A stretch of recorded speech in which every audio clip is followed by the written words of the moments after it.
C'est un immense plaisir de vous accueillir aujourd'hui au Musée d'Histoire des Sciences, dans cette ambiance un peu, on dirait presque, du temps de l'écriture de Frankenstein par Mary Shelley. On a l'impression qu'on est bien à l'intérieur et beaucoup moins en excursion.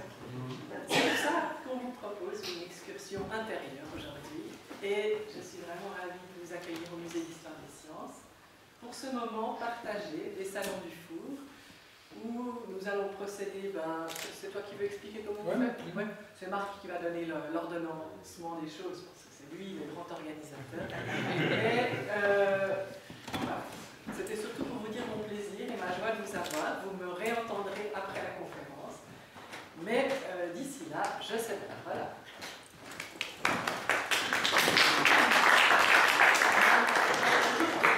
Alors bonjour à tous et à toutes. On est encore juste dans les clous pour vous souhaiter la bonne année. Et puis merci à Laurence Isaline Stahlgral de nous recevoir et au Musée d'Histoire des Sciences dans ce magnifique écrin que je suis sûr on va pouvoir découvrir de mieux en mieux au fil de la journée. Et on est toujours ravis de faire cette collaboration quand il s'agit de Dufour et des sciences entre l'Université des sciences et le Musée d'Histoire des sciences. On a des liens, on était venus pour Colladon, on revient aujourd'hui pour Pictet. Alors quelques mots, pourquoi on a décidé de faire cette conférence-là?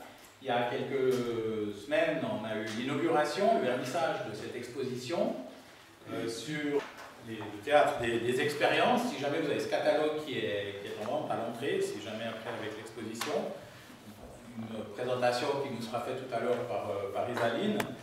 Et on était en train de discuter lors du vernissage avec Stéphane Fischer, qui est collaborateur au Musée d'Histoire des Sciences et qui est aussi de la commission historique des Salons du Four. Et puis je lui disais, tiens, ça serait bien qu'on parle une fois de Pictet, puisque Pictet était le professeur de Dufour à l'Académie, quand encore il lui manquait la discipline de la médecine pour en faire une université.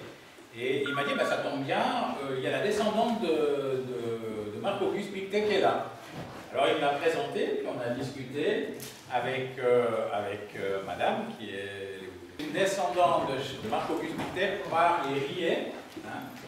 Et puis, du coup, en discutant, j'ai parlé à son époux, qui tombait bien, avec le papa de son épouse, à rédiger un ouvrage qui est assez volumineux, si jamais les gens ont des insomnies. Et il nous présentera tout à l'heure une partie de son ouvrage. Et on s'est dit, tiens, et si on mêlait l'exposition, la découverte de l'exposition, avec quelques mots sur Marc-Auguste Pictet. Alors voilà, c'est pour ça qu'on est là ce matin. Et du coup, je vais laisser la parole à Jean Casseignon qui va nous dire quelques mots là-dessus. C'est pas toutes les années, on voit qu'il y a un certain nombre d'années qui sont bien là. Et puis, je vais lui laisser à lui le soin de se présenter, comme ça je ne dirai pas trop de bêtises. Et puis dans l'organisation, simplement on a cette présentation dans la première heure, qui est déjà bien entamée, et puis on fera la visite de l'expo, une fois que vous aurez fini les questions, on n'a pas de stress au niveau du timing, vers les 11h, et puis l'apéro, pas de stress non plus, pour ni commencer ni finir. Voilà. Monsieur Casseignon, merci. Bien, mesdames et messieurs, bonjour. M. Stouder m'a demandé de me présenter, ça sera très bref. D'abord pour dire que je ne suis qu'une pièce rapportée. Même si, je crois, après de longues années passées à Genève, je suis bien rapporté et bien intégré dans la vie genevoise. J'ai fait en 2 mots donc, toute ma carrière à ce qu'on appelait la Ligue des sociétés de la Croix-Rouge, la Fédération de la Croix-Rouge, et puis ensuite à l'Organisation mondiale du mouvement scout pratiquement jusqu'à la fin. Mais ça, c'est ma carrière professionnelle. À côté de ça, j'ai commencé à me passionner pour l'histoire, notamment l'histoire genevoise, parce que mon beau-père, qui était pasteur donc, à la cathédrale, pasteur Jean Riet, dans ces dernières années, me parlait toujours d'un travail qui l'enthousiasmait sur un personnage qui était Marc-Auguste Pictet, que j'ignorais totalement. Et puis il m'y a intéressé, il m'a montré des documents, j'ai vu des archives, je me suis dit tiens, tout ça est passionnant, surtout qu'on y retrouvait des noms les plus célèbres de l'époque de Napoléon. Et lorsqu'il est décédé, ben, j'ai repris l'ouvrage qu'il avait commencé, quelques chapitres, et c'est devenu en fait, ça paraît très lourd, et il est lourd, mais c'est écrit comme lui, elle avait commencé, c'est-à-dire sur un ton très journalistique. Donc, on vit avec les personnages de l'époque, on les retrouve tous, les Genevois, les Parisiens, les Européens, etc. Et donc c'est comme ça que je suis venu à m'intéresser à, disons, l'histoire de Genève pour cette période-là. Et cela date de 1995, la parution du livre que vous avez présenté à la Société de lecture. Bon, ceci étant dit, c'est pas pour cela que je suis venu aujourd'hui en répondant à l'aimable invitation de M. Souder, donc je le remercie. Je dois quand même vous avouer que lorsqu'il m'a proposé le thème de cet entretien, de cette conférence, les rapports entre Marc-Auguste Pitet et Guillaume-Henri Dufour, j'étais quand même un peu inquiet parce que je crois connaître assez bien Marc-Auguste Pitet. Par contre, le second, mes personnages m'étaient un peu, je dirais, lointains. Bien sûr, je l'avais rencontré à plusieurs reprises en rédigeant la biographie de Marc-Auguste Pitet, mais sans y attacher une importance évidemment particulière à cette époque-là. Et ben, je me suis donc replongé dans les archives familiales en peu de temps, et j'ai tenté de revisiter cette période de coopération qui est courte, comme vous le voyez ici, 9 ans seulement, 1816-1825. Et c'est les résultats de cette visite que je vais vous présenter en comptant sur votre indulgence, et bien évidemment. Alors, j'ai dit courte visite, pourquoi? Si vous permettez peut-être de m'asseoir, parce que je dois faire plusieurs choses à la fois, ça sera plus pratique. L'essentiel, c'est ce qui est sur l'écran. Donc, pourquoi une période courte? Eh bien, tout simplement parce que les deux personnages ne sont pas du tout de la même génération. Donc, nous avons d'un côté Marc-Auguste Pitet. Au moment où les deux se retrouvent, je vous expliquerai pourquoi après, bien Marc-Auguste Pitet a déjà, donc c'est 1816, il a donc 64 ans, il a sa carrière pratiquement derrière lui, l'Empire napoléonien est terminé, on va y revenir. C'est donc un personnage de Genève, un personnage de l'Europe savante. Et à la même période, Guillaume-Henri Dufour, je ne parlerai jamais évidemment de général, puisqu'il ne sera que bien plus tard, Guillaume-Henri Dufour est tout jeune, il a 29 ans. Et donc il est de la génération des filles de Marc-Auguste Pitet, et notamment de sa troisième fille, Albertine, qui épousera Albert Rillier. Juste, je le mentionne au passage pour que vous compreniez comment se fait le lien entre Pitet, Rillier et aussi d'une certaine façon Dufour. Alors, vous connaissez Dufour sûrement mieux que moi, aussi je ne vais pas en parler. Il faut quand même vous dire 2 mots ou 3 sur Marc-Auguste, que tout le monde ne connaît pas forcément. Je donne évidemment que les éléments essentiels. Vous imaginez que je ne vais pas vous parler des 600 pages qui se trouvent là. Il est né donc en 1752, et ce qui est important de savoir, c'est que c'est le frère aîné de Charles Pitet de Rochemont, et il s'est intéressé très vite à l'éducation, à l'enseignement, il s'est intéressé aux sciences, et en 1785, Horace Bénédict de Saussure, qui l'accompagnait souvent dans les Alpes et qui était son maître, lui a confié ses leçons, et Marc-Auguste a succédé à Horace Bénédict à la chaire de philosophie en 1786. Quelques mentions pour le situer et dans son importance aussi pour Genève. En 1986, il préside le comité de mécanique de la Société des Arts. Ça, j'y tiens beaucoup, d'ailleurs il deviendra président de la Société des Arts en 1799. J'y tiens beaucoup parce que c'est à partir de là c'est lui qui a donné les premiers cours de physique et de mécanique aux horlogers de Genève. Et c'est lui, et je referme la parenthèse, qui a créé le premier concours d'horlogerie de précision. Donc le concours qui a lieu actuellement à Genève a une antériorité pratiquement unique, puisque c'était le premier concours que l'on ait connu à cette époque-là, dans l'horlogerie.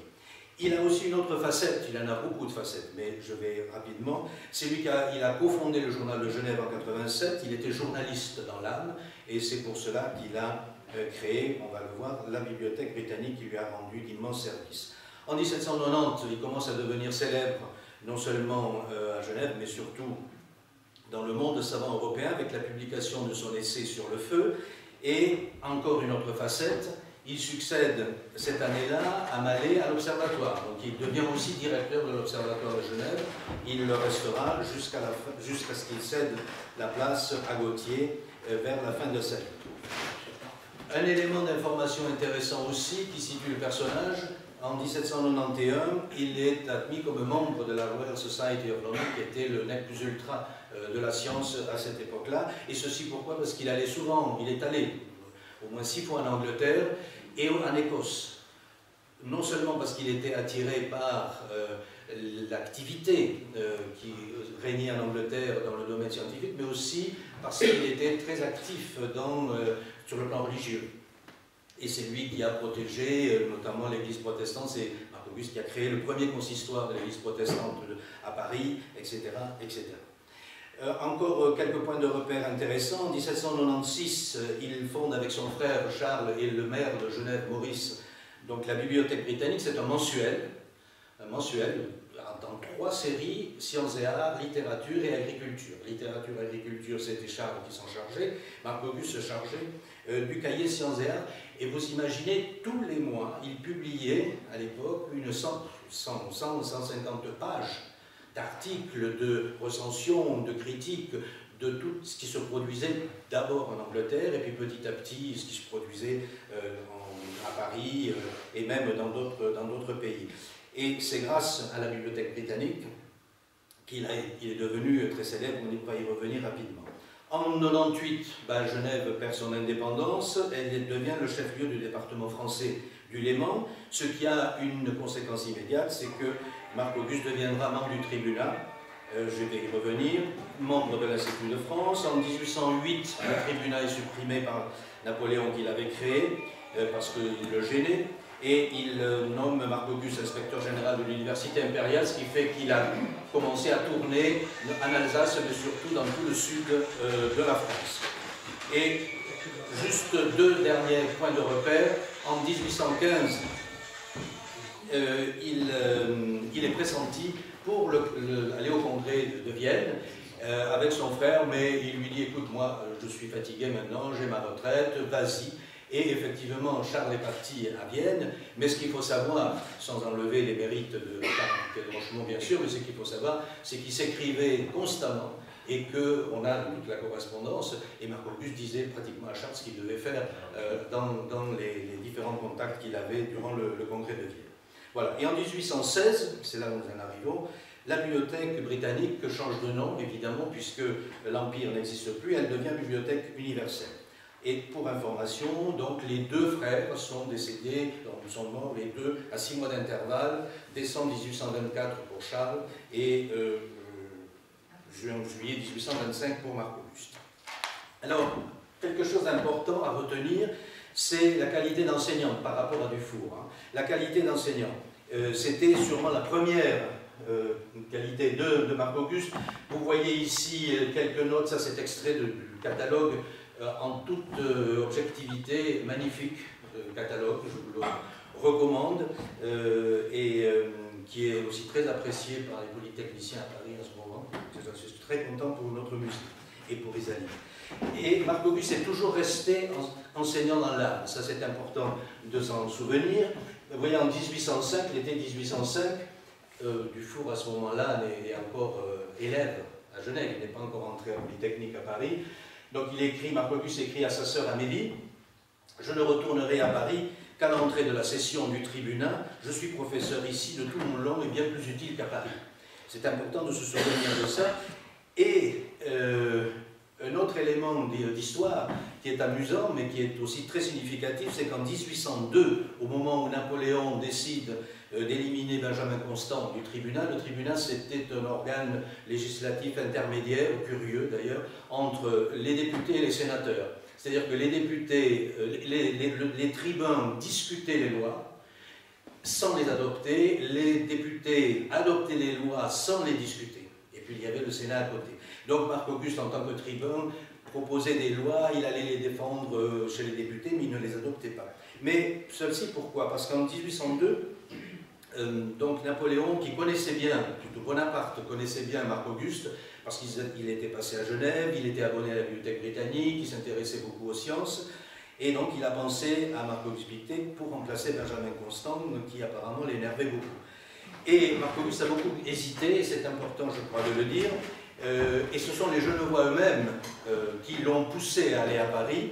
Et vous avez ici un extrait, 2 couplets d'une chanson très populaire à ce moment-là. Hélas, il va donc à Paris, ce professeur que l'on chérit, c'est ce qui nous désole, mais il aura pendant 5 ans 14 ou 15 000 francs, c'est ce qui nous console. Parce qu'il avait beaucoup de dettes, enfin de dettes, son père, le père des frères Pictet, leur avait laissé une situation financière catastrophique à sa mort.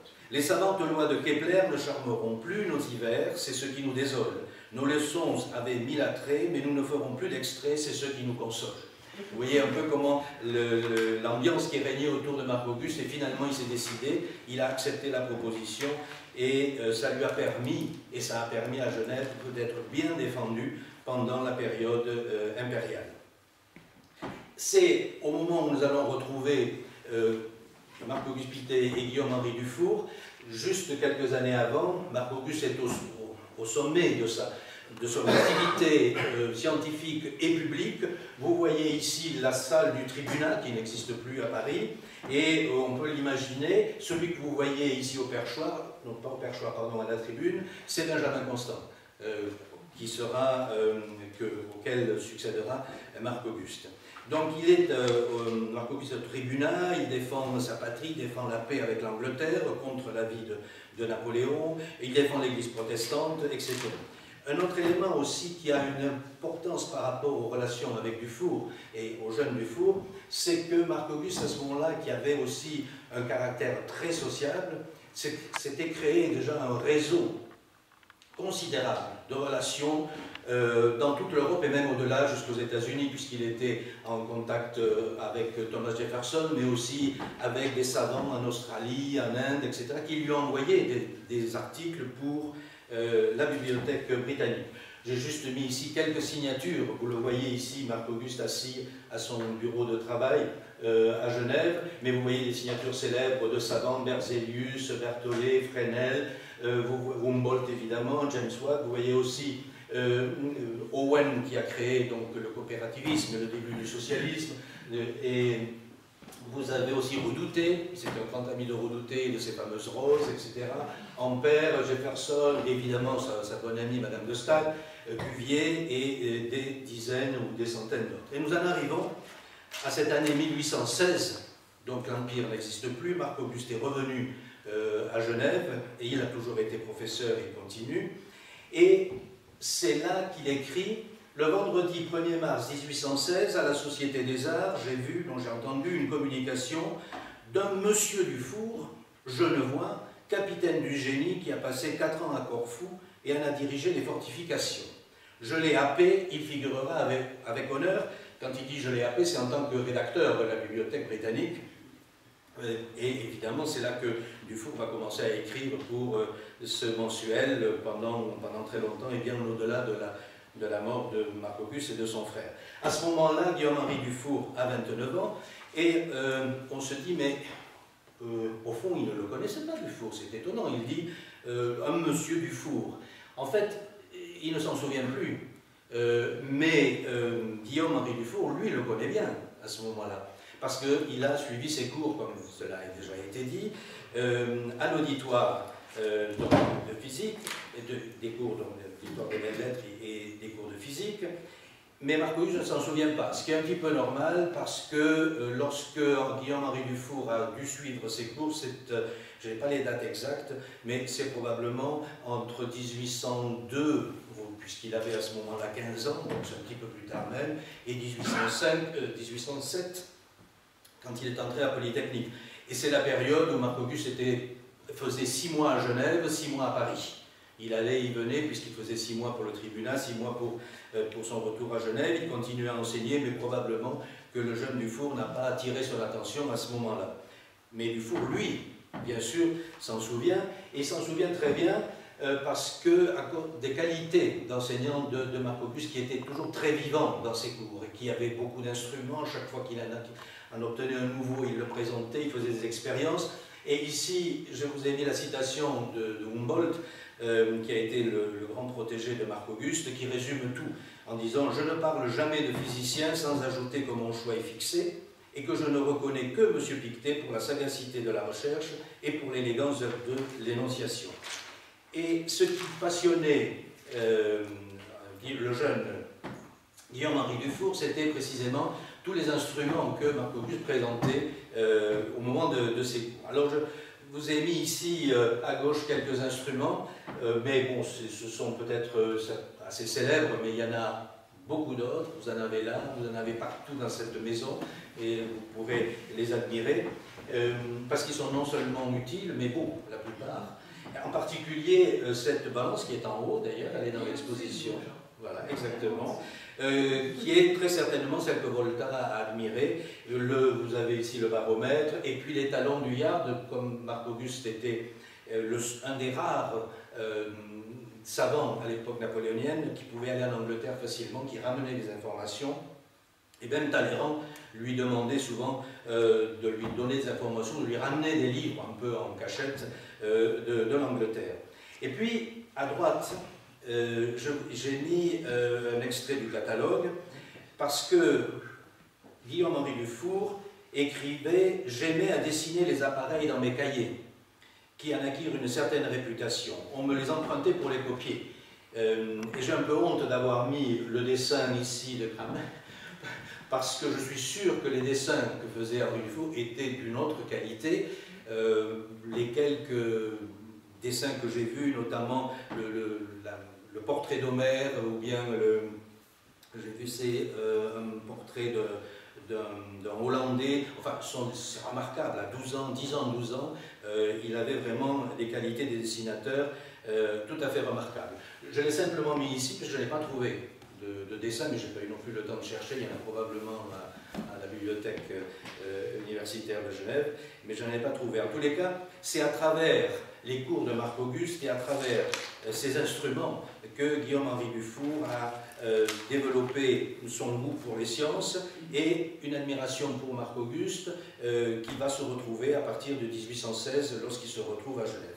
Seulement, alors ça vous connaissez, Guillaume-Henri Dufour il est jeune, en 1807 il apprend un petit peu avant l'existence de l'école polytechnique à Paris, c'est Napoléon, c'est vraiment à ce moment-là le grand personnage de l'Europe, et donc il décide de passer le concours, enfin vous connaissez mieux que moi l'histoire, il réussit le concours de justesse, et il rentre à Polytechnique, et il y sera de 1807 à 1809. Vous avez à droite, celui de gauche, je ne vous dis pas qui c'est, vous le connaissez. Celui de droite, c'est un dessin donc, de Hébert, mais en fait, montrant Guillaume-Henri Dufour à la Polytechnique, en fait, je pense que c'est plutôt comme ceux d'en bas à gauche, donc sont des costumes de 1809 précisément, de polytechniciens. C'est sûrement comme ça que Guillaume-Henri Dufour était habillé. À droite, c'est simplement une visite du duc d'Angoulême à Polytechnique. Et puis ensuite, vous savez qu'il part donc à Corfou, il y passe 4 ans, et après cela, après une étape à Grenoble, il arrive à Genève. Et c'est là que nous allons voir quelle a pu être la collaboration entre ces deux personnages, enfin, surtout Dufour à ce moment-là, mais on voit que Marc-Auguste, dès le départ, dès la rencontre, la Société des Arts, ou la nouvelle rencontre, reconnaît ou est frappé par les qualités du jeune Dufour, et à partir de 1816, ils ne vont pas cesser de collaborer pendant 9 ans jusqu'au décès de Marc-Auguste. Alors 1816, c'est une année particulière, parce que c'est une année sombre, c'est l'année qui nous intéresse d'ailleurs de nos jours, puisque c'est l'année du fameux, que l'on a appelé l'hiver nucléaire ou l'hiver volcanique, donc vous le voyez ici, Donc c'est une année sans été. La cause dramatique du dérèglement climatique qui marque l'année 1816 est la violente éruption du volcan Tambora, survenu une année auparavant et qui va entraîner un hiver, un véritable hiver volcanique. C'est à cette occasion donc, que Marc-Auguste va collaborer avec Guillaume-Henri Dufour. C'est la première activité que l'on retrouve dans ces notes. Ils vont tous les deux à Chancy pour voir les dégâts causés par les inondations dues aux pluies incessantes. En juillet-août, il n'y a pas eu pratiquement de soleil, il neigeait dans les Alpes et il faisait nuit pratiquement tous les jours. J'exagère un petit peu, mais c'est pratiquement cela. Et donc cela a créé de grands problèmes, notamment à la population, et les deux qui avaient un souci du bien-être de la population se sont rendus sur les lieux. C'est le premier élément de collaboration qui est mentionné. Je signale aussi qu'en 1816, pour l'anecdote, c'est l'année où Marc-Auguste fait venir, donc il était veuf déjà depuis longtemps, et il s'était pris de façon très discrète, comme il se doit à Genève, il s'était pris de Julie. Julie qui était l'épouse du physicien Charles à Paris et qui était très malade. Il a réussi à la convaincre à venir faire une cure de lait d'ânesse et de venir prendre les eaux du côté à Aix-les-Bains. Et Julie est venue, elle n'était pas contente, enfin, je passe sur les détails, elle est allée à Aix-les-Bains, elle a pris une barque et elle a rencontré le jeune Lamartine. Et autant suspend ton vol, en fait, c'est dû à la persuasion de Marc-Auguste, qui était déjà personnage âgé, de faire venir la jeune Julie à Genève et plus tard après, quelques semaines après à Chambéry. C'est juste pour l'anecdote. Alors, 1817, on n'a pas grand-chose sur la collaboration entre les deux. D'abord parce que Guillaume-Henri Dufour est à Genève, il est maintenant ingénieur cantonal, mais Marc-Auguste, lui, il voyage. Et donc, il va en Italie, il fait une grande tournée en Italie avec Lord Carrington, qui était le ministre anglais auprès de la cour à Paris, puisqu'on est donc en 17, après l'Empire napoléonien. Et aussi, il va souvent au Grand Saint-Bernard, où il crée la première station météorologique donc au monastère au Grand Saint-Bernard. Et à partir de ce moment-là, tous les mois, les relevés météorologiques du Grand Saint-Bernard seront publiés dans la bibliothèque britannique. Comme il publie, on a tous les relevés météorologiques depuis 1796 à Genève, avec tous les détails qu'on connaît bien ici au musée. C'est aussi la période où la bibliothèque britannique fait voile, comme il le disait, donc à Pétersbourg, à Odessa, à New York, à Delhi, etc. Et c'est important parce que cela a permis aussi à Dufour, et on le verra après pour l'histoire des ponts, de se faire connaître dans toute l'Europe et bien au-delà. 1818, Marc-Auguste fait un 5e voyage en Angleterre et en Écosse pendant 2 mois. Et il va ensuite en Suisse orientale, sur le lac de Constance, pour la 4e session de la nouvelle société helvétique des sciences naturelles. Et ce qui fait qu'on n'a pas non plus beaucoup d'éléments sur une collaboration, ils n'ont pas eu sûrement du temps. Il écrit à Osterwald au Havre: je reprendrai à mon retour à Genève, aidé de Dufour, la carte de nos environs. Je regrette qu'il ne soit pas à portée de nous aider, parce que Dufour préparait lui aussi d'autres idées, notamment sur le plan militaire, évidemment, la création de l'école de Toul. 1819, encore une autre facette, Marc-Auguste écrit à Jean-Alfred Gauthier, qui va lui succéder à la direction de l'Observatoire. Il lui adresse les plans et devis de réparation à faire à l'Observatoire. C'est le colonel Dufour, écrit-il, qui a bien voulu se charger de les dresser. Et ce travail pouvait être en de meilleures mains. Cette année 1819, je n'ai pas trouvé d'éléments particuliers, mais certainement les deux personnages ont dû collaborer, Dufour et Pictet, puisque c'est Genève qui reçut le 5e congrès de la Société helvétique de sciences naturelles. Donc tous les savants de Suisse, à ce moment-là, de la Confédération, sont venus à Genève, au mois de juillet, et le 25 juillet, jour de l'inauguration, c'est Marc Auguste qui prononça le discours d'ouverture. Probablement, mais je n'ai pas trouvé l'élément, Dufour était aux premières loges. Nous en arrivons à 1819-1820 avec la publication, à la demande de Marc Auguste, dans la Bibliothèque britannique, de notes de Guillaume-Henri Dufour sur la création de l'école de Tournai,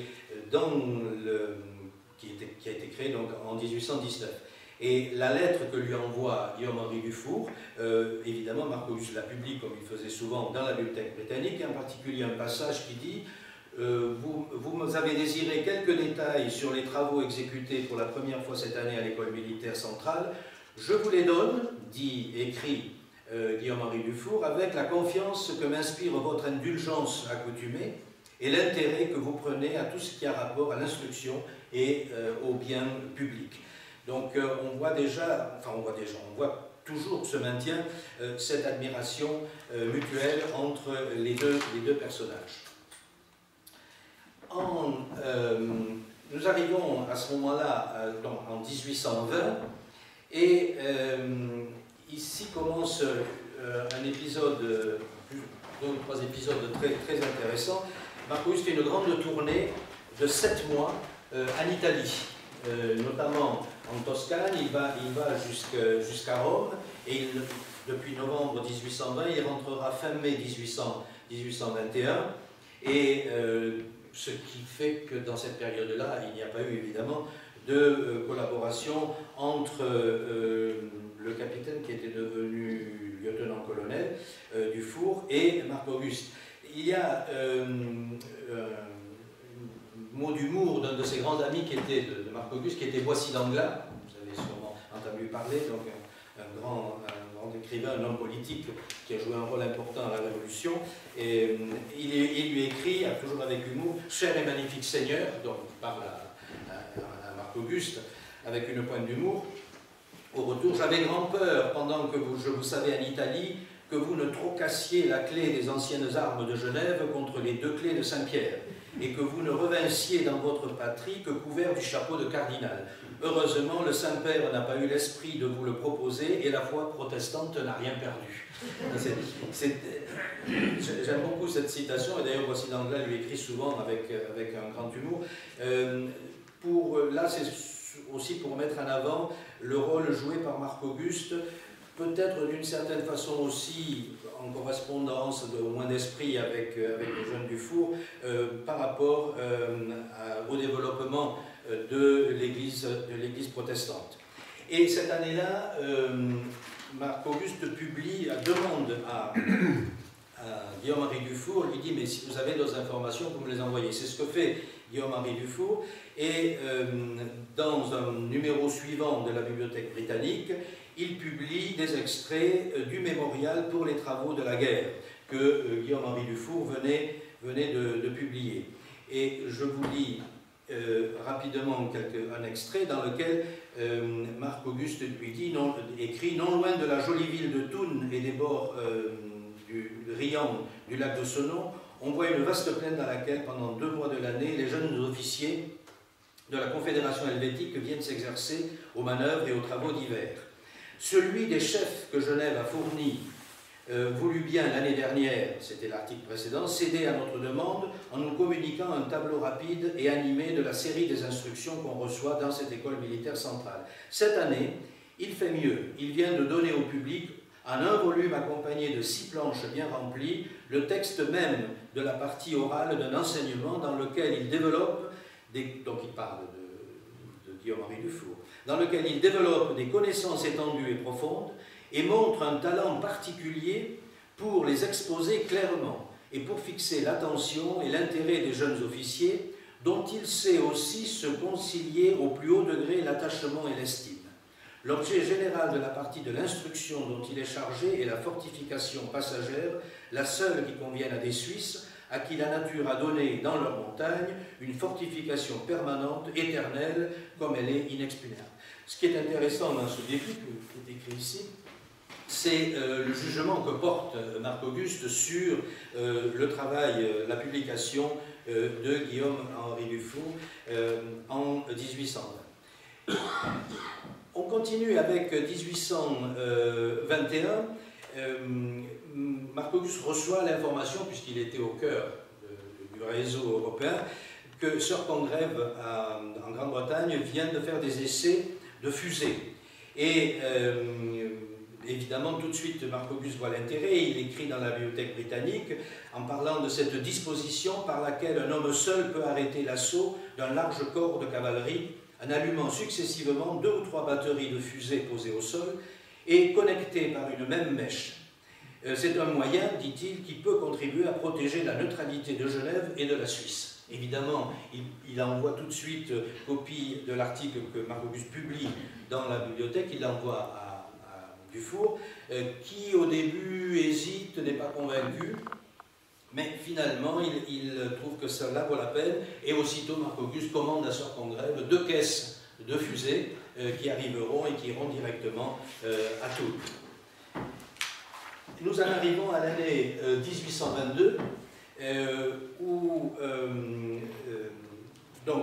Marc-Auguste se trouve à Genève, et il écrit à Charles Dupin, qui était un ingénieur et un polytechnicien qui connaissait Dufour d'ailleurs, et il lui dit « Votre ami et le mien, monsieur Dufour, se porte bien. Il est fort occupé d'une commission sur nos fortifications, qui font actuellement l'objet d'une discussion approfondie et difficile. » Vous connaissez tout ce qui s'est passé autour des fortifications de Genève. Ses lumières et son patriotisme y sont d'un grand secours. Toujours en 1822, nous arrivons à l'épisode que vous connaissez sûrement le mieux. Avant cela, je dois dire que Marc-Auguste était à Genève constamment sollicité. Genève était le point de passage obligé de ce que l'on appelait à l'époque le Grand Tour. C'est-à-dire tous les jeunes aristocrates, mais aussi tous ceux qui voulaient avoir une culture complète, se devaient d'aller en Italie. Mais pour aller en Italie, la plupart et presque tous passaient par Genève, à cause de Madame de Staël, à cause de Marc-Auguste, à cause de tous les savants de Genève, et aussi des hommes politiques. Justement, dans cet été 1822, Marc-Auguste reçoit le prince Gagarine, le comte Orloff, tout ce que comptaient notamment les jeunes princes européens. Et c'est à la fin de l'été de 1822 que M. Chaponnière signale à Marc-Auguste l'existence d'un pont curieux à Annonay, dans l'Ardèche, fabriqué par un certain M. Seguin. Marc-Auguste, un pont fait avec des fils de fer. Et il se dit, tiens, ça c'est intéressant, il en parle tout de suite à Candolle, avec qui il venait d'ailleurs de créer la société de lecture, et les deux se disent, tiens, ça vaut la peine, parce que nos fortifications, on ne s'en sort pas, on ne sait pas ce qu'on va en faire, et ça serait bien d'imaginer un pont qui passe au-dessus des fortifications, allons voir. Et donc Marc-Auguste part avec Candolle à l'automne, il passe à Lyon, il passe aussi à la fabrique de papier de Canson, avec Montgolfier, toutes ces personnes-là étant plus ou moins liées par des liens de famille, ils vont à Annonay.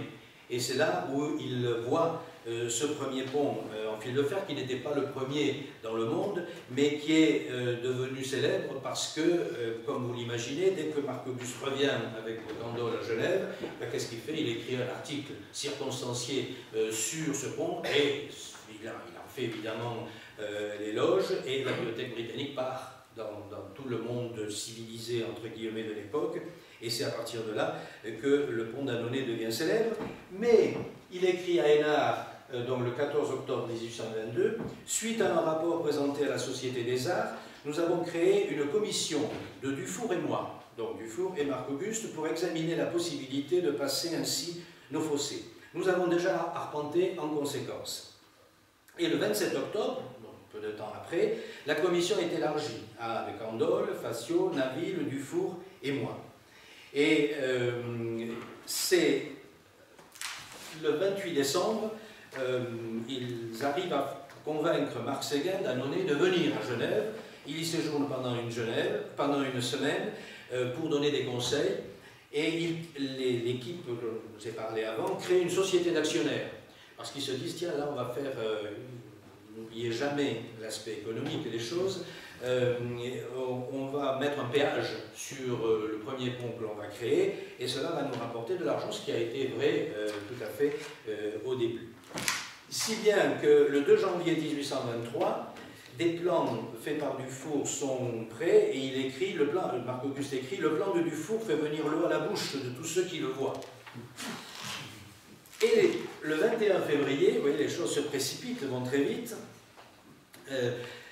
Marc-Auguste écrit à François Arago, donc Arago, le canton de sciences que vous connaissez, qui était aussi un des protégés avec Humboldt, Gay-Lussac, etc., de Marc-Auguste, qui était venu à Genève en visite 2 ans avant, ou l'année précédente, et il lui écrit, ça résume bien la situation du moment, « La première fois que vous viendrez nous revoir avec Madame Arago, nous irons ensemble déjeuner à Lausanne, dans un bateau à vapeur, dont la construction est avancée et qui fera la route en 4h30. Cette même année du pont, du fameux pont en fil de fer, grâce à l'aide financière et à la volonté du consul des États-Unis, Church, le premier bateau, le Guillaume Tell, est produit et va faire le trajet en 4h30 de Genève à Lausanne. Et je crois qu'actuellement il met un peu moins, mais enfin, c'est long aussi, d'accord. Nous reviendrons, dit-il, le soir par le même véhicule, puis nous irons faire une promenade hors de la ville en passant sur 2 ponts en fil de fer que nous allons établir sur nos fossés, à peu près sous mes fenêtres, puisqu'il habitait... alors, ça y est... rue Beauvert. Merci, rue Beauvert. Je voudrais bien qu'il y eût là de quoi décider la visite, plaisanterie à part, la chose en vaudra la peine. Alors, je vous montre 2 dessins, mais vous les connaissez par cœur certainement. Donc, le dessin publié par Marc-Auguste dans la Bibliothèque britannique après sa visite à Annonay, avec, vous voyez, une petite calèche ici, et celui des 2 ponts, des 2 travées de 40 mètres sur les fossés donc, de Genève, créés par Dufour. Ce qui est intéressant, c'est qu'on ne s'arrête pas ou disons la collaboration entre Marc-Auguste et Dufour ne s'arrête pas à la création des ponts de Genève, c'est que grâce à la Bibliothèque britannique, comme je l'ai dit, des demandes arrivent d'un peu partout, des demandes d'information.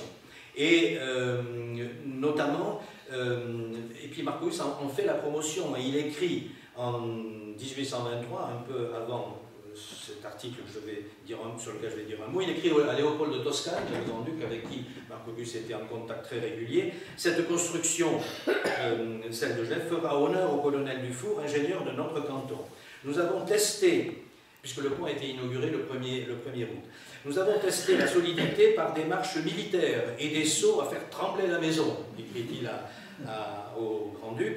Conclusion, les belles dames y paraissent comme autant de sylphides passant sur un pont aérien. Toujours galant, notre Marc-Auguste.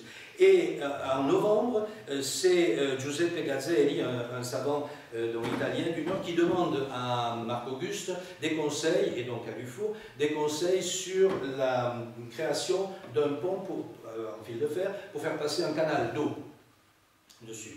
Et donc Marc-Auguste demande à Dufour d'analyser tout cela, et c'est l'article ici que vous voyez signé Guillaume-Henri Dufour qui paraît dans la Bibliothèque britannique, là aussi dans lequel Dufour explique ce qu'il faudrait faire, ce qu'il ne faudrait pas faire. Et ceci c'est pour l'Italie, mais vous pouvez imaginer comment le pont de Genève et celui d'Annonay sont devenus célèbres dans toute l'Europe. Nous en arrivons maintenant à une dernière facette de Marc-Auguste et de ce qui le lie d'une certaine façon à Guillaume-Henri Dufour. Dans cette fin d'année 1823, puisque nous sommes en 1823, à peine 1 an et demi avant le décès de Marc-Auguste, il est très préoccupé, un souci familial particulier, c'est que son neveu, Adolphe Pictet, donc l'un des fils, le 3e de son frère Charles, comme il écrit à sa sœur, dans Marc-Auguste, il lui dit « Adolphe s'est laissé prendre à l'appât d'Emma de Cazenove, suspecte d'être dérangé de la tête. » Vous allez voir pourquoi on parle d'Adolphe. Et Marc-Auguste s'emporte contre son neveu en lui disant « Enfin, tu ne dois pas épouser Emma, etc. » Il l'épousera, et d'ailleurs un de ses frères en épousera la sœur d'Emma de Cazenove. Et il écrit ici tellement mécontent de ce mariage. Il faut donc dire, parce que finalement il doit bien l'accepter, et après tout il n'est que son oncle, il faut donc dire avec nos cuisinières que les mariages sont inscrits au ciel, ou admettre une intervention terrestre occulte, analogue à celle que les chimistes appellent affinité prédisposante, pour expliquer le phénomène de la précipitation qui surprend tout le monde et fait tenir de mauvais propos. Vous voyez toujours comment la modération de chez Marc-Auguste, pour une fois il s'emporte, avec une phrase que je n'ai pas voulu citer ici, parce qu'elle est quand même assez dure, mais c'est très rare chez lui, et il revient tout de suite à une certaine modération en se disant non, il faut quand même comprendre les choses. Pourquoi Adolphe apparaît ici? Parce qu'il sera un des amis les plus proches de Guillaume-Henri Dufour. Il est plus jeune que Guillaume-Henri Dufour, il a 10-12 ans de moins que lui, mais il va faire ses études à Hoffwil. Et c'est à cause, je dirais, de cela, ils vont se rencontrer, ils vont s'écrire pendant très longtemps.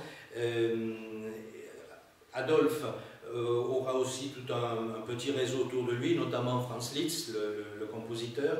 Je ne reviens pas sur ce sujet, mais ceci c'est pour mettre en lumière la préoccupation commune de Marc-Auguste Pictet et de Dufour pour l'éducation et l'enseignement. Donc voilà, Hoffwil, l'école particulière qui a soutenu beaucoup Charles, son frère, et aussi Guillaume-Henri Dufour. Et là j'en viens pour terminer à ce qui, dans l'esprit de Marc-Auguste et dans l'esprit de Guillaume-Henri Dufour, toujours plus jeune que lui, avec sûrement moins d'expérience, mais qui se retrouvait sur bien des points. Vous avez ici, à propos d'éducation, ce que Marc-Auguste écrivait. Je prends mal au cœur dans chaque lycée que j'inspecte, donc ça c'était la période post-Napoléon, plutôt la post-Tribunat, où il inspectait les lycées de la France. Lorsque je vois des élèves bien grands, bien forts, qui savent à merveille faire jouer des X et des Y sur planche noire, mais sans faire une seule application de leur formule, sans connaître une seule des lois de la nature, rien de l'histoire du globe, rien de réel, rien de tangible, d'applicable, d'utile enfin. C'est pour l'utilité que nous sommes dans ce monde. Et ce souci-là était partagé par Henri Dufour, et je crois que sur ce point, évidemment, Dufour a hérité de la pensée de Marc-Auguste, mais il a continué et ils l'ont développé par une vision beaucoup plus large. Ici, j'ai trouvé une appréciation par Mutzenberg de Dufour en disant « Maintenir le peuple dans l'ignorance et par conséquent dans la misère lui semble à lui, Dufour, la pire des tares. En bon démocrate, il le veut informer, éclairer, et pour cela tient l'instruction publique en haute estime. » Et ceci nous rapproche de la pensée de Marc-Auguste, qui écrit « Le peuple ignorant est un animal aveugle, esclave de ses passions et de ses besoins, féroce quelquefois. Mais le peuple qu'on a pris soin d'éclairer dès l'enfance, au degré approprié, à sa destinée naturelle, sera facile à gouverner, facile à maintenir heureux. » Je ne suis pas sûr que Marc-Auguste et Guillaume-Henri Dufour aient toujours été sur la même longueur d'onde, tout au moins ils n'avaient pas le même angle de point de vue. Marc-Auguste était un savant, fortement influencé par la foi protestante. Dufour était un militaire qui se souciait du bien-être de l'humanité, mais sous deux angles différents. Vous avez juste deux citations pour terminer qui montrent la convergence, tout en partant d'un point de vue différent. Dufour, dans la Bibliothèque universelle en 1820, écrit « On sert son pays sans dégoût quand on est assuré de trouver à la fin de sa carrière une honorable retraite. On le sert avec enthousiasme quand des éloges solennellement décernés sont la récompense de belles actions. Les guerriers oublient bientôt leurs fatigues et leurs blessures pour mériter de nombreuses palmes lorsqu'ils savent qu'on leur saura gré de leurs efforts. » Et exactement à la même époque, Marc-Auguste écrit, lui, toujours en 1820, dans la Bibliothèque universelle, un texte qui va peut-être au-delà de ce que pensait Dufour, qui restait dans sa profondeur un militaire. Marc-Auguste, à l'occasion d'un ouvrage Dufour sur les fortifications, rend compte dans la bibliothèque britannique d'un chapitre dans lequel Dufour met en scène une attaque de fortification et il raconte à la façon dont on faisait à l'époque avec emphase comment ceux qui sont fortifiés gagnent, que les assiégés gagnent sur les assiégeants. Et Marc-Auguste termine en disant: à la lecture de ce tableau animé et poétique d'un beau fait d'armes, donc vient d'écrire Guillaume-Henri Dufour, et lorsque l'émotion qui l'a fait naître est calmée, on ne peut se défendre d'une triste réflexion. C'est que ce développement de toute l'énergie dont l'homme est capable a pour but avoué la destruction réciproque des individus, et que son dernier résultat est en plus ou moins un vaste cimetière, une somme de souffrance, un hôpital et quelques pages bientôt absorbées dans l'océan de l'histoire. C'est un feu d'artifice qui éblouit quelques instants et dont il ne reste que cette fumée qu'on appelle gloire. Tandis que si la constitution sociale était telle que la même énergie, la même puissance et les mêmes moyens d'action fussent dirigés vers un but utile et productif, par exemple à ouvrir les arts libéraux et mécaniques, à propager au loin tous les avantages de la civilisation, alors la malheureuse race humaine, au lieu de s'entre-détruire ou de se comprimer de peuple à peuple comme elle le fait depuis si longtemps, marcherait tout entière par une impulsion d'instinct et commune vers les améliorations de tout genre qui tendraient à accroître la somme des jouissances individuelles, c'est-à-dire le bonheur national. Je crois que c'est très bien écrit, c'était les grands discours, on retrouve là les grands discours de Marc-Auguste, mais on retrouve aussi sûrement une communauté d'esprit et de préoccupation entre ces deux personnages que vous voyez ici, l'un pratiquement âgé de plus de 70 ans, puisqu'il décède en 1825, et ici le fringant colonel Dufour, qui va devenir bientôt le général que vous connaissez bien. Je vous remercie.